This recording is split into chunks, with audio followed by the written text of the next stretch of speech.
सरपंच संतोष देशमुख यांच्या निर्गुण हत्येच्या आणि मृत्यूनंतर झालेल्या विटंबनेच्या निषेधार्थ आज बुलढाणा शहर सर्वपक्षीय कळकळीत बंद पाडण्यात आला आहे। संतोष देशमुख यांच्या हत्येतील आरोपी वाल्मिक कराड यांना फाशीची शिक्षा व्हावी आणि कडक कारवाई करण्यात यावी या मागणीसाठी आज बुलढाणा शहर कळकळीनं बंद करण्यात आलं आहे। शांतताप्रिय महाराष्ट्रामध्ये या काळामध्ये ज्या घटना घडत आहे आणि त्याचाच कळस म्हणून संतोष देशमुख यांची अतिशय निर्गुण हत्या हा तर अगदी याचा कळस झालेला आहे। आणि अशा हे जे अत्याचारी वृत्ती गुन्हेगारी वृत्ती या महाराष्ट्रात वाढते, ही वृत्ती संपवण्यासाठी जे महाराष्ट्राला आणि बुलढाणेकरांना आव्हान केलं आपण, त्या आव्हानाला सर्व नागरिकांनी 100% उत्स्फूर्त प्रतिसाद देऊन स्वयंस्फूर्तीने आपली दुकानं प्रतिष्ठानं बंद ठेवली।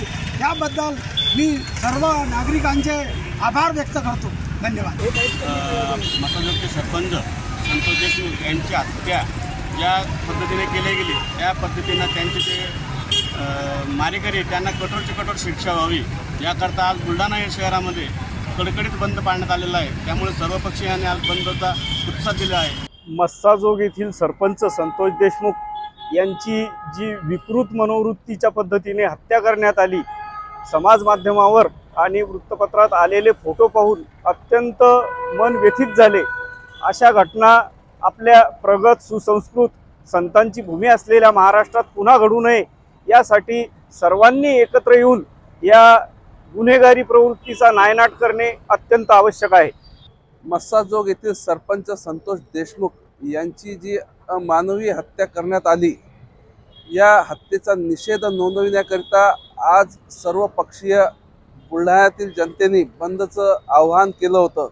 या आव्हानाला 100% प्रतिसाद देत उत्स्फूर्तपणे बुलढाण्यातील शून्य नागरिकांनी आज कडकडीत बंद पाळला। या बुलढाणेकरांचं मी सततः आभार व्यक्त करतो आणि अशा घटना रोखण्याकरिता सर्वांनी एकत्रित यावं। यातील मारेकरी जे आहेत त्यांना फासावर लटकावं अशी मागणी आम्ही या ठिकाणी केलेली आहे। आपण महाराष्ट्रामध्ये सध्या पाहत आहोत, निर्दोष मरत आहे आणि गुन्हेगार रस्त्यावर मोकाट फिरत आहे। महाराष्ट्रामध्ये दिवसेंदिवस वाढते अन्याय अत्याचार आणि हा छत्रपती शिवाजी महाराजांचा महाराष्ट्र, यामध्ये छत्रपती शिवाजी महाराजांना सुद्धा वेगळ्या भाषेत या ठिकाणचे लोक हे समाजकंटक बोलत आहेत। आज ही एकदम दयनीय अवस्था आपल्या महाराष्ट्राची आणि सर्व शहरांची झालेली आहे। या गुंडगिरीला समूळ नष्ट करण्यासाठी, अन्याय अत्याचार नष्ट करण्यासाठी आज तमाम नागरिक, सर्वसामान्य जनता ही रस्त्यावर उतरून आज जे बंदचं आवाहन केलं सर्व पक्षांनी, सर्व समाजांनी, सर्व नागरिकांनी, या आव्हानाला उत्स्फूर्तपणे प्रतिसाद देत बुलढाणा शहर सुद्धा 100% यशस्वीरित्या बंद ठेवण्यामध्ये सर्व नागरिकांनी सहभाग दाखविला। तमाम नागरिकांचे आम्ही सर्वजण आभार मानतो।